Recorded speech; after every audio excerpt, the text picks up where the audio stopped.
நடுவர் உள்ளிட்ட அவைக்கு மீண்டும் என்னுடைய பணிவான வணக்கங்கள். கொரட்டையோட விதியில கொண்டு வந்த ஒரே ஒரு ஆளு டாக்டர் சதீஷ் அவர்கள் தான். உங்களால கொரட்டையை நிறுத்த முடிஞ்சுதா? நிறுத்தினா வாழ்வே முடிஞ்சிருந்த பாருங்க. இந்த பாவத்தை என்ன செய்ய சொல்லி வந்து அது பிரசன்ன விநாயகர் கோயில்ல இதெல்லாம் நியாயமான பேச்சான்னு நான் கேட்கறது. நடுவர் அவர்களே, கடவுளை மறுக்கல, நான் கடவுள் இல்லைன்னு சொல்லல, விதி இல்லைன்னு சொல்லல. அந்த விதிக்குன்னு ஒரு எல்லை இருக்குது அப்படிங்கிறது தான் நான் முதல்லயே கோடிட்டு காமிச்சேன். கடவுள் தண்டிப்பாரா? தண்டிக்க மாட்டாரு. உறுதியா சொல்றேன், கடவுள் தண்டிக்க மாட்டார். நீங்க ராமாயணத்தை பேசுறீங்கல்ல, அந்த ராமாயணத்திலேயே நான் ஒன்று சொல்றேன், கடவுள் என்னை தண்டிக்க மாட்டாரு. நடுவர் அவர்களே, ராவனுடைய மகன் இந்திரஜித்தினுடைய அம்புப்பட்டு லக்குவணன் குற்றுயிரும் கொலையுயிருமா இருக்கிறார். லங்கைக்கு போய் சஞ்சீவி பருவதத்தினுடைய அந்த வேரை கொண்டு வந்தாதான் லட்சுமணனை பிழைக்க வைக்க முடியும். அதனால ராமன் சொல்றான், நீ அங்க போய் அந்த சஞ்சீவியோட வேரை கொண்டு வா அப்படின்னு சொல்றான். அனுமன் போயிட்டான். வேற எதுவும் தெரியல, சஞ்சீவி மலையில தூக்கிட்டு வந்துட்டான். வந்த அனுமன் போயிட்டு வந்ததுக்கான அந்த டிஎஃப் கிளைம் பண்றான்.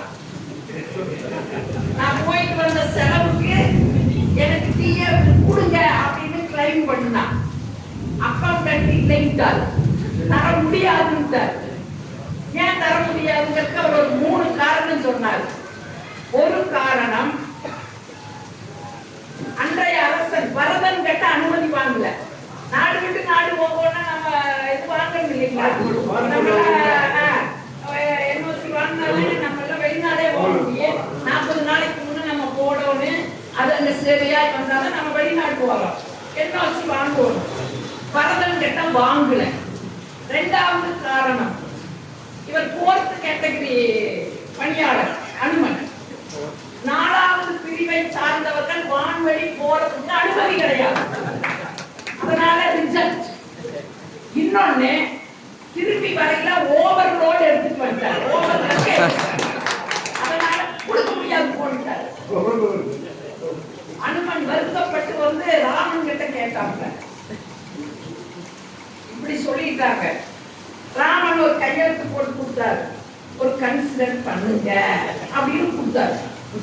சரி எடுத்துட்டு வந்தாரு. அதை பார்த்துட்டு யார் ரெக்கமெண்ட் பண்ணாரு? கிடையாது, எப்படின்ட்டாரு. இப்ப அனுமன் கேட்டா, அக்கௌண்டன்ட் கேட்டேன், இதை நீங்க எனக்கு பாஸ் பண்ணீங்கன்னா உங்களுக்கு நான் எவ்வளவு தர்றதுன்னு சொல்லுங்க, நான் கொடுத்துறேன். அவர் யோசிச்சாரு. என்னமோ மதி என்ன சொன்ன, மதி வேலை செய்யாதா? அவர் யோசிச்சாரு, பாஸ் பண்ணி கொடுத்தாரு. அதுக்கு 3 காரணம் அவர் எழுதினார். அக்கௌண்டன்ட் என்ன காரணம் எழுதினார் தெரியுமா? அன்றைய மன்னன் பரதனிடம் அனுமன் அனுமதி வாங்கவில்லை, ஆனால் இன்றைய மன்னன் ராமனிடம் அனுமதி வாங்கி இருக்கிறார். அவரோட அனுமதியின் பேர் தான் லங்கை போயிருக்கிறார். டிக் டிக்கெட் சுட்டார். எவ்வளவு வேணும்னு கேட்டாச்சு. முடிச்சாச்சு. என்ன அறிவில்லைங்கிற டீலிங் முடிச்சாச்சு. அடுத்து அவசர காலகட்டங்களில் 4வது 4th கேட்டகரியில் இருக்கிறவங்க ஆதாயத்தை பயன்படுத்தலாம்னு ஒரு ரூல்ஸ் இருக்குது.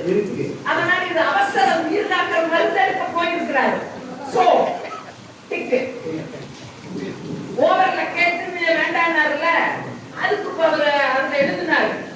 ஒரு சமயம் இதுதான் சஞ்சீவி வேற ஏதாச்சும் வேற கொண்டு வந்திருந்தா திரும்ப போக வேண்டியது இருக்கு. மறுபடி பயண செலவு கூடும் இல்ல. ஆக அந்த பயண செலவை குறைச்சிருக்கிறார் அனுமன். அதனால இது ஓவர் லக்கேஜ் கிடையாது. ஆகவே இதுக்கு டிஏபில் வழங்கப்படுகிறது அப்படின்னு சொல்லி கொடுத்துட்டாரு. போதுமா? இதுக்கு மேலேயும் வேணுமா? சர்டிபிகேட் வாங்கறதுக்கு 500 ரூபாய். ஆமா, காலச்சூழல் கேட்ப எப்படி போகணுமா காலத்தோட போகிறதப்ப நாங்க சொல்லிட்டு இருக்கிறோம். மதி அதைத்தான் சொல்றோம். நடுவில் எங்க அப்பா இறந்தாருங்க. எங்க அப்பாவோட ப்ராப்பர்ட்டி எல்லாம் என் பேருக்கு மாத்தணும்.